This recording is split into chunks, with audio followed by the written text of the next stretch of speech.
সম্মানিত বন্ধুগণ, আজ যাদের ত্যাগের কারণে বাংলাদেশে একটি সংসদ নির্বাচন এবং গণভোট অনুষ্ঠিত হয়েছে, আজ যাদের ত্যাগের কারণে একটি সংসদ এবং সরকার গঠিত হয়েছে, আজ যাদের ত্যাগ এবং কুরবানির কারণে অনেকেই জেল থেকে মুক্তি পেয়েছেন, আজ যাদের কুরবানির কারণে অনেকের কপালে দেশি বিদেশি চিকিৎসা সেবা জুটেছে, আজ যাদের কুরবানির কারণে অনেকে প্রধানমন্ত্রী, মন্ত্রী, বিরোধী দলীয় নেতা হতে পেরেছেন, তাদের আত্মা আমাদের দিকে চেয়ে আছে।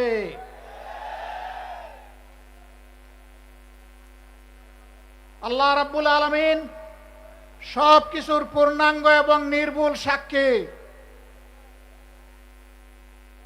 এই পরিবর্তন যখন হয়, তখন একদল জানবাজ তরুণ এবং তরুণী সামনে এসে বুক চিতিয়ে তারা ভয়কে জয় করে গুলির মুখে আন্দোলন গড়ে তুলেছিল। এটি সঠিক। 15.5 বছর ফ্যাসিবাদী শাসনের বিরুদ্ধে আমরা যারা বিরোধী দলে ছিলাম দফায় দফায় আন্দোলন করেছি, কিন্তু আমাদের আন্দোলনের মুখে ফ্যাসিবাদীরা পালিয়ে যায়নি।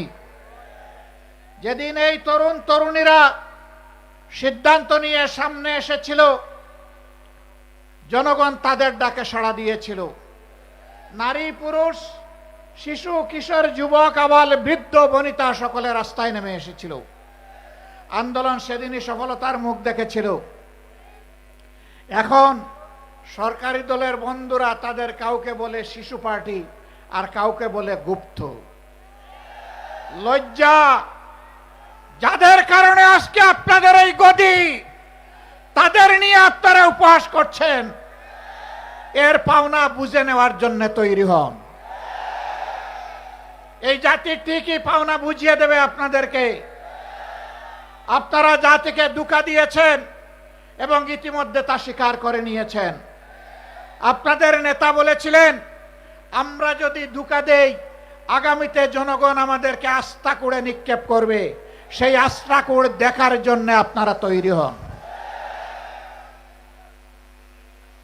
গণভোটের রায় অগ্রাহ্য করার মানে হচ্ছে এদেশের জনগণকে অপমান করা, তাদের ভোটকে অস্বীকার করা, তাদের রায়ের প্রতি বৃদ্ধাঙ্গুলি দেখানো।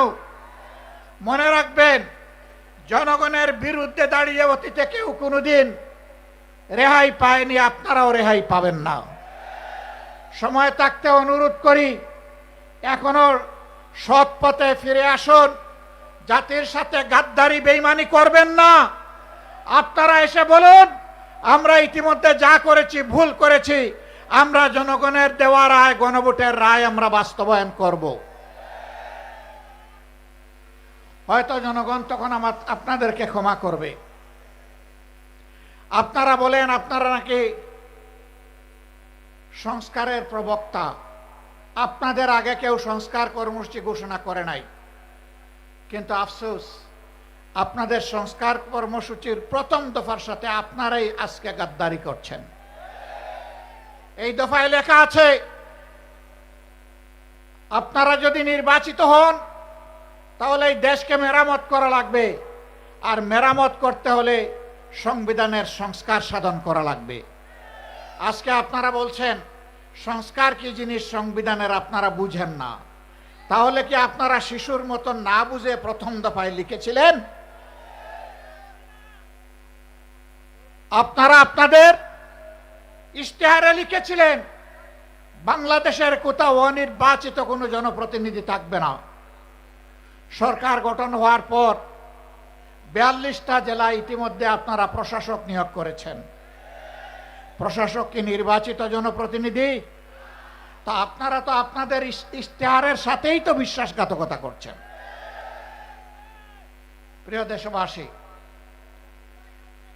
আপনারা আগে বলেছিলেন আপনারা বিচার বিভাগের স্বাধীনতা নিশ্চিত করবেন।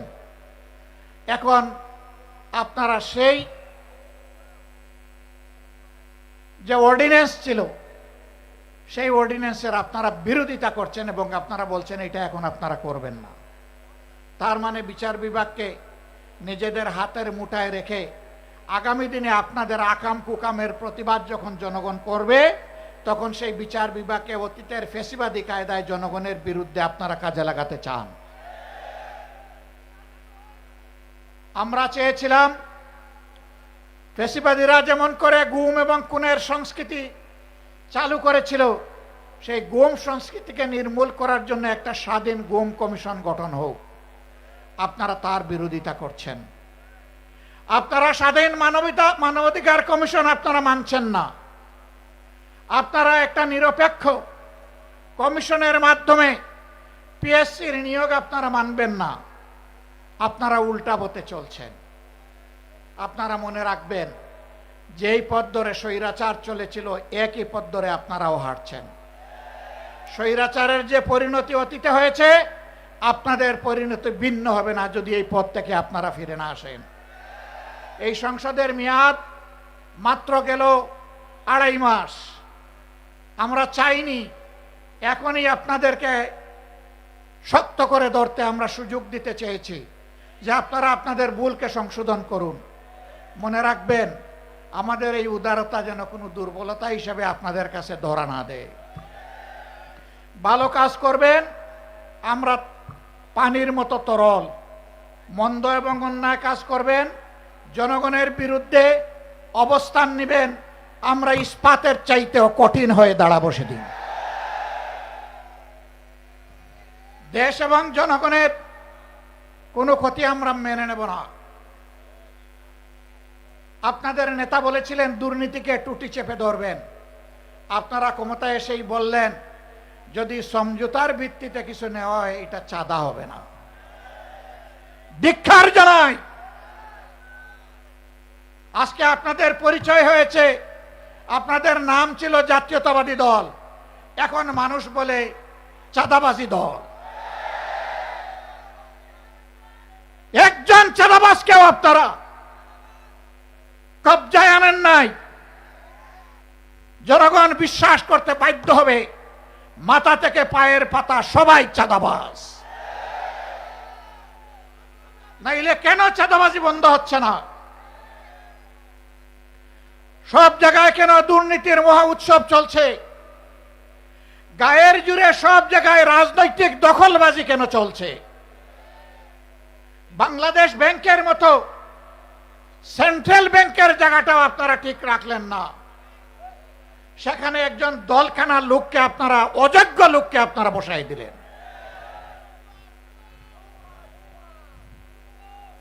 বিভিন্ন পাবলিক বিশ্ববিদ্যালয়, একদিকে গিয়ে আপনারা বলবেন অতীতে রাজনৈতিক বিবেচনায় নিয়োগ দেওয়ার কারণে পাবলিক বিশ্ববিদ্যালয়গুলা মান রক্ষা করতে পারে নাই, বিশ্বমানে আসতে পারে নাই। আবার আপনারা দক্ষ বিসি, প্রবিসি, প্রক্টর, প্রভুষ সবাইকে সরিয়ে দিয়ে দলখানা লোকদেরকে সেখানে বসাবেন। জাতির সাথে এটি হচ্ছে প্রহসন। এই অবস্থা যদি অব্যাহত থাকে, প্রশাসনে যদি নিবেদিত প্রাণ দেশপ্রেমিক দক্ষ যোগ্য মানুষদেরকে তালপট্টিতে খাল বিলে পাঠিয়ে দলখানাদেরকে যদি অযোগ্য জায়গায় বসানো হয়, মনে রাখবেন এর খেসারত শুধু জাতি দিবে না, এর আগে আপনাদেরকে দিতে হবে। আমরা প্রত্যেকটি বিষয়ে কথা বলবো, আমরা কাউকে ছেড়ে কথা বলবো না। সংসদে লড়াই করব যাতে জাতির দাবিগুলো শান্তিপূর্ণভাবে আদায় হয়। যেখানে স্পিকারের অনুমতি নিয়ে কথা বলা লাগে, কিন্তু সেখানে যদি কথা বলতে দেওয়া না হয়, অথবা আমরা যদি জাতীয় সমস্যার সমাধান সেখানে খুঁজে না পাই, তাহলে আমরা ওখানে চলে আসব যেখানে কথা বলার জন্য স্পিকারের কোনো অনুমতি লাগবে না। আমরা তখন জনগণের পার্লামেন্টে চলে আসব। সম্মানিত ভাইয়েরা, আমি আপনাদেরকে অনুরোধ করব, এই দেশ কোনো দলের নয়, গোষ্ঠীর নয়, পরিবারের নয়। এই দেশ 20 কোটি মানুষের। আমাদের সকলকে এক একজন সাচ্চা পাহারাদার হয়ে দাঁড়াতে হবে। অন্যায়ের বিরুদ্ধে এক একজন যোদ্ধার ভূমিকায় অবতীর্ণ হতে হবে।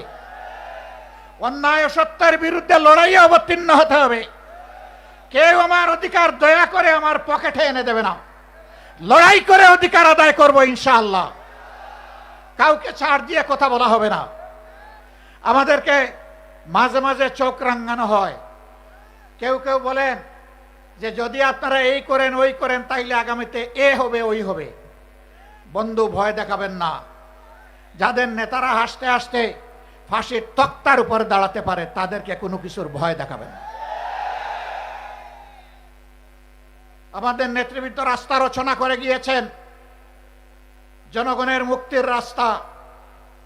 এই রাস্তা ধরে আমরা চলতেই থাকব। পার্শ্ববর্তী দেশ আমাদের প্রতিবেশী, প্রতিবেশীকে সম্মান করি। আমরা চাই আপনারা শান্তিতে থাকুন। আমরা চাই আপনাদের দেশের ভিতরে মানবিক পরিবেশ তৈরি হোক। আমরা চাই না ধর্মের ভিত্তিতে সেখানে বিভাজন এবং অশান্তি হোক। কিন্তু আমরা দেখতে পাচ্ছি সেখানে শুধু মুসলিম নামের পরিচয়ে মানুষকে নাজেহাল করা হচ্ছে, আর বাংলাদেশের দিকে লাল চোখ দেখানো হচ্ছে। বন্ধু, এটা তিতুমিরের বাংলাদেশ, হাজী শরীয়তুল্লাহর বাংলাদেশ, শাহ মখদুমের বাংলাদেশ। এই বাংলাদেশের দিকে চোখ রাঙাবেন না। হুমকি ধমকি দিবেন না। আমরা চাই আমরাও শান্তিতে থাকি। আমরা চাই আপনারাও শান্তিতে থাকুন।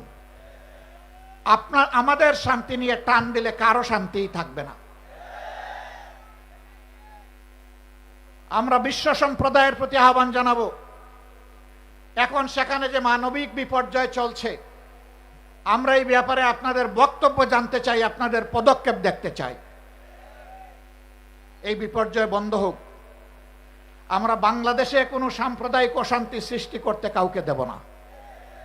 এই দেশ মুসলমান, হিন্দু, বৌদ্ধ, খ্রিস্টান সকলের। এদেশে যারাই জন্মগ্রহণ করবে তারা সমান মর্যাদার ভিত্তিতে নাগরিক অধিকার ভোগ করবে। এটাই বাংলাদেশের ঐতিহ্য। আমরা যে কোনো মূল্যে এই ঐতিহ্য রক্ষা করব ইনশাআল্লাহ। আমাদের ঐতিহ্যের দিকে কেউ যেন কালো হাত এবং নখর না বাড়ায়। যদি বাড়ায় তাহলে 20 কোটি মানুষের 40 কোটি হাত তা রুখে দেবে ইনশাআল্লাহ। সম্মানিত ভাইয়েরা, এখন দেশের অতীতের যে সমস্ত ক্ষতি হয়েছে, অর্থনীতি বিধ্বস্ত হয়ে কর্পোরেশন লুটপাট করে শেষ করে দেওয়া হয়েছে। আমাদের বেকাররা আমাদের যুবকরা বেকার, দিন দিন বেকারের মিছিল বেড়ে যাচ্ছে। এগুলার সমাধান কিভাবে হবে তাই নিয়ে চর্চা হবে সংসদে। আশ্চর্যের ব্যাপার, এখন চর্চা হয় 55 বছর আগে কে কি ছিল না ছিল বাহাদুরি দেখানো। যার যে ভূমিকা ছিল আমরা তার জন্য স্যালিউট জানাই।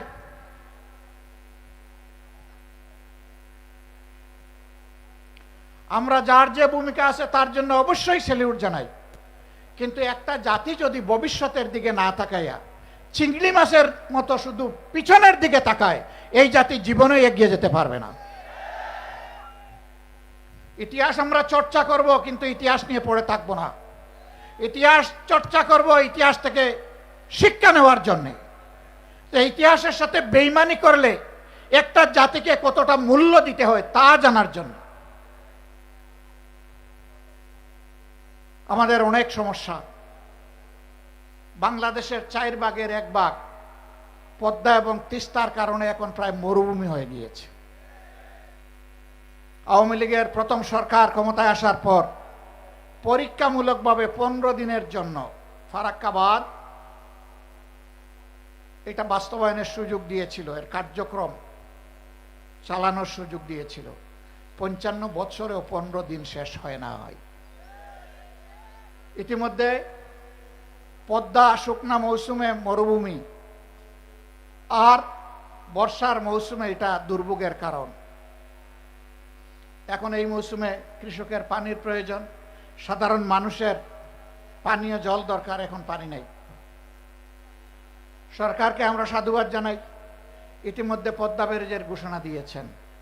কিন্তু এটা যেন শুধু লোক দেখানো ঘোষণা না হয়, এই ঘোষণা যেন বাস্তবে রূপ নেয়। তার পাশাপাশি আমরা আরো দৃঢ়ভাবে বলবো, তিস্তা সহ ওই 3টা নদীর পাড়ের মানুষের 2.5 কোটি মানুষের দুঃখ দুর্দশা দূর করার জন্য তিস্তা মহাপরিকল্পনা অবশ্যই বাস্তবায়ন করতে হবে। আমি কালকেও বলেছি, বিএনপির নেতা, বর্তমান একজন মন্ত্রী, ওই অঞ্চলে বাড়ি, তিনি নির্বাচনের আগে তারেক রহমান সাহেব সহ সবাইকে নিয়ে তিনি তিস্তা পারে বিশাল আয়োজনে মিটিং এবং মিছিল করেছেন। সারা বাংলাদেশ থেকে দলে দলে সাংবাদিক বন্ধুরা সেখানে গিয়েছেন অথবা তাদেরকে নিয়ে যাওয়া হয়েছে। নির্বাচনী আমেজ তৈরি করার জন্য যদি এটা হয়ে থাকে, তাহলে মনে রাখবেন যে স্লোগান দিয়েছিলেন জাগো বাহে, বাহরাজ কিন্তু এখন জেগে আছে, এখন দুইটি চোখ দিয়ে তাকিয়ে আছে। সেদিন যে বক্তব্য দিয়েছিলেন তা বাস্তবায়ন করেন কিনা। আমরা স্পষ্টভাবে বলতে চাই, কারো রক্ত চক্কর দিকে না তাকিয়ে তিস্তা মহাপরিকল্পনা অবশ্যই বাস্তবায়ন করতে হবে। পদ্মায় পানি আনতে হবে। পদ্মার পানি আমাদের ন্যায্য পাওনা, তিস্তার পানি আমাদের ন্যায্য পাওনা। সারা বাংলাদেশে যে 154টা অভিন্ন নদী আছে, সবগুলোই আজকে মৃতপ্রায় হয়ে গিয়েছে। একজন বক্তা এখানে বলে গিয়েছেন যে আপনি খাল কেটে মানুষকে পানি দিতে চান। খালের পানির উৎস হচ্ছে নদী। নদী যদি ঠিক মতো না চলে, তাইলে খালের পানি আসবে কোত্থেকে? আগে নদীর দিকে নজর দেন, সাথে সাথে খালের দিকেও নজর দেন, তখন জনগণ উপকৃত হবে। আর খাল কাটা কর্মসূচি যদি জনগণের মানসিক প্রশান্তির জন্য করে থাকেন, তাহলে এটা বুমেরাং হয়ে দেখা দেবে। আমরা চাই নদীও তার নাব্যতা ফিরে পাক, যৌবন ফিরে পাক, আর খাল কাটা কর্মসূচিও বাস্তবে রূপ দেখুক। আমরা কোনো উন্নয়ন এবং আমরা কোনো ভালো কাজের বিরোধী না, আমরা এর পক্ষে। সম্মানিত বন্ধুগণ, সরকার ইতিমধ্যে যে অপকর্মগুলো করেছে, জাতির সাথে যে ধোঁকা দিয়েছে, যেই 16টা অধ্যাদেশ বাস্তবায়ন না হলে বাংলাদেশে সুশাসন নিশ্চিত করা অসম্ভব, সেইগুলা তারা ফেলে দিয়েছে। এইগুলা যদি তারা বাস্তবায়ন না করে, আমি কথা দিয়ে যাচ্ছি, আমাদের আন্দোলন চলবে সংসদে, একই সাথে চলবে রাজপথে ইনশাআল্লাহ। এবং আমি আস্থার সাথে বলছি, গণভোটের রায়ও বাংলাদেশে ইনশাআল্লাহ বাস্তবায়ন হবে, বাস্তবায়ন করতে বাধ্য করা হবে ইনশাআল্লাহ। গণভোটের রায় যদি বাস্তবায়ন হয়, তাহলে দেশে সুশাসনের পথ সুগম হবে, না হয় অতীতের চাইতে ভয়াবহ স্বৈরশাসন জাতির গাড়ি চেপে বসবে। আমি শেষমেশ আপনাদেরকে আহ্বান জানাতে চাই, আসুন দুর্নীতিবাজ আর চাঁদাবাজ এদের বিরুদ্ধে আমরা সামাজিক ঐক্য গড়ে তুলি, আমরা মানুষকে সচেতন করি, গণপ্রতিরোধ গড়ে তুলি। চাঁদাবাজরা আসলে তাদের প্রতি উত্তম মেহমানদারির ব্যবস্থা করি, তারপরে প্রশাসনের হাতে তুলে দেই। যদি আমরা তা পারি, তাহলে সরকার লাগবে না, জনগণের শাসনে বাংলাদেশ ঠিক হয়ে যাবে ইনশাআল্লাহ। সরকার এটা করবে না, আমরা বুঝতে পারছি, কারণ শস্যা দিয়ে ভূত তাড়াবে কিভাবে? ওই শস্যার ভিতরেই ভূত, দানায় দানায় ভূত, ঘাটে ঘাটে ভূত, জনে জনে ভূত, মাথা থেকে পায়ের পাতা পর্যন্ত ভূত। এই ভূত তাড়ানোর জন্য আমাদেরকে ঐক্যবদ্ধ হতে হবে। আসুন দেশের জন্য, জাতির জন্য, আল্লাহর জন্য, আল্লাহর দিনের জন্য লড়ে যাই, যেভাবে তারা লড়ে গিয়ে জীবন দিয়ে গেছে। আসুন আমাদের শপথ হোক, জান দিব কিন্তু দেশের মান দিব না ইনশাআল্লাহ। আল্লাহ আমাদেরকে হেফাজত করুন, রক্ষা করুন।